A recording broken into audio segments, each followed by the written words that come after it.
Planète Jardin avec Thierry, notre spécialiste en jardinage. Thierry, bonjour. Bonjour Hervé. On va s'attaquer aux travaux d'été, mais ils sont nombreux quand même. Oui, disons que on croit toujours que quand on arrive à août, juillet, Il n'y a août, plus rien à faire, quoi. On croit toujours que c'est calme, c'est des Ouais. vacances, mais non, parce que ceux qui s'en vont en vacances, justement, s'il y a personne qui est derrière là, au jardin pour justement ou faire des récoltes, Bien ou sûr. bien préparer éventuellement des semis, des choses comme ça, ou divers travaux, après on est un petit peu à la bourre. Donc il faut penser qu'il y a toujours du travail. Il y a Dans les des jardins. moments où il y a un petit peu de répit, mais il y a quand même beaucoup de Oui. choses à faire. Si on veut récolter au moins le fruit du travail qu'on a fait au printemps, voilà. Donc là, il faut déjà commencer à semer les radis noirs, les radis d'hiver, en sachant que moi j'en ai mis il y a quelques temps là, avec la chaleur. La chaleur qu'on a eue, automatiquement, les altises, ils étaient là en 2 jours, ça y est. Tout ce qui est petites feuilles, tout ça, bien. Eux, ils sont au rendez-vous. Hein. Ah il n'y a pas de problème. Eux, ils s'en vont pas en vacances. Ils sont là, ils sont sur place. Donc, que ce soit ça, que ce soit les navets, c'est pareil. Le radis navet, ça va très très vite. Avec les altises, ça va très très vite. Donc, il faut en ressemer. Là, c'est encore le moment. Là, il faut semer aussi des carottes. On peut encore en mettre. Et mâches épinards. Donc là, les mâches et les épinards, l'année dernière, je les avais déjà fait en mini-motte. Oui. Donc ça, je le reconfirme. Faites-les en mini-motte. Les mâches, là, des fois, c'est capricieux, la mâche. Ou tu la sèmes, il n'y a rien qui pousse, ou ils vont tomber toutes seules, les graines, et ça pousse partout. Parce qu'en fin de compte, c'est vraiment des semis de surface. C'est où on les fait à la volée. Et là, ça peut très bien marcher. Donc, il faut à peine griffer le terrain. Oui. Il ne faut surtout pas qu'il soit mou. Parce que là, Tu vois, quand tu récoltes, quasiment, il ne te faut pas d'outils. Hein, Voilà. Ça se monte tout seul. Donc, là, j'avais récupéré des graines. On les a semées, là, on vient de les semer là, en mini-motte. 2-3 graines par petite mini-motte. C'est des mini-mottes de 35 mm. Donc 2-3 graines dans chaque petite mini-motte, et normalement ça pousse à tous les coups. Donc ça c'est vraiment très bien avec un petit terreau de semis. On met ça dans une grosse barquette, arrosage avec un petit pulvé, c'est nickel. Donc ça, faut faire la même chose avec les épinards. Les épinards, alors j'ai été carrément les prendre directement sur les pieds de l'année dernière. Et hop, on les a ressemés directement dans les petites mini-mottes et tout a repris. Donc c'est pour ça que ça vaut le coup quand même de faire ces graines.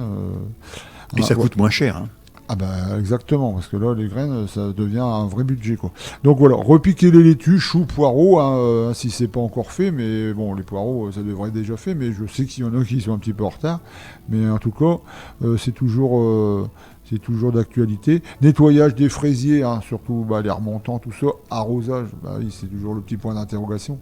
Mais si on peut leur donner un peu d'humidité, parce que là, les remontants, ils vont redonner derrière. Donc même s'ils ont bien donné au printemps, ça serait bien encore d'en avoir un petit peu en fin de saison. Récupération des pousses, éventuellement les petits stolons, tout ça. Puis on peut leur piquer, refaire un autre petit parc ailleurs. C'est tellement bon que... Voilà. Après, il y a aussi une chose importante, c'est les dahlias, les roses trémières, c'est tous ces plantes qui sont assez hautes. En ce moment, on commence à avoir des petits coups de vent. On en a déjà eu depuis un moment. Ouais, et là, avec les tournesols, moi j'ai des pieds qui font les 5-6 cm de diamètre. Mais le vent, quand il prend avec la tête, ça y est, c'est penché. Après, c'est fini, ça va pas aller très loin, quoi. Comme les glagueuls, c'est pareil. Mais voilà. les glagueuls, malheureusement, eux, ils sont un peu couchés parce qu'ils ont manqué d'eau. Voilà. Parce que ça demande beaucoup d'eau, les glagueuls. Bien sûr. Et même les dahlias. Les dahlias, ça a besoin d'eau aussi. Si c'est pas arrosé, là, cette année, ils sont pas superbes, quoi. Les amarantes, par contre, j'en ai des très belles au jardin. Mais c'est pareil, ça a besoin aussi d'être tutoré. Les rissins. Les rissins, quand ça se plaît bien, un ricin, il a une prise au vent qui est importante. Donc, il faut mettre des petits jalons, des petits tuteurs pour arriver à les maintenir, pour les aider à supporter Donc, après, il y a aussi les grappes de raisin. On en a parlé quelque temps, du raisin. Oui, on va en avoir, c'est sûr. Enfin, normalement. Mais qui dit soleil, dit guêpe. Tout à fait. Donc, s'il y a des guêpes, on n'aura pas le temps d'en manger beaucoup, parce qu'ils vont très très vite. Et les poires, c'est pareil. Donc, le truc qui serait bien, c'est au moins d'en ensacher quelques-uns ou quelques grappes. Déjà, les insectes, ils iront pas dessus. Et au moins, on va récupérer une belle grappe. Et pour les poires, ça serait bien aussi d'en mettre... à moins que tu préfères mettre ça dans une bouteille, mais il faut les faire... Oui, ça aussi. C'est bien aussi. Puis une fois que tu les coupes, tu les mets dans l'alcool. Ouais, mais là, c'est un peu trop tard. Là. Donc voilà.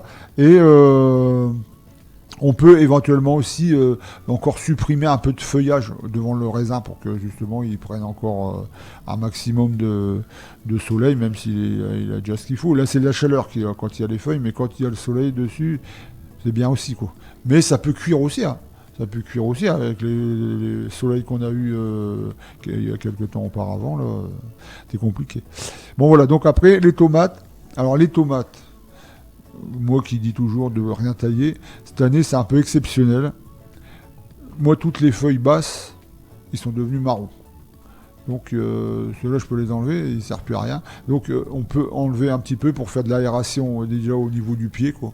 Et éventuellement de couper les extrémités des plantes. Hein. Si c'est encore en fleurs là, on récupérera pas celles qui sont en haut. 4 bouquets. Après, je pense que vaut mieux récupérer ce qui est déjà bien formé. Voilà. Et on peut éventuellement aussi installer sous les courges nos fameuses planches. Il va me dire, c'est pas l'humidité qu'on a là. Non, mais bon, faut penser aussi qu'il y a des petites bêtes qui veulent l'humidité. Oui. Donc on peut très bien se retrouver avec sa citrouille mangée par en dessous, il y a juste la pluie. Bon, c'est pas très plaisant pour nous, mais bon, eux, ça les a rafraîchis. Donc voilà.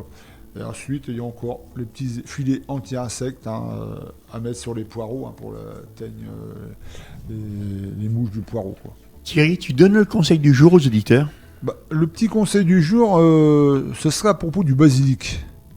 Parce que le basilic, il commence à fleurir. Oui.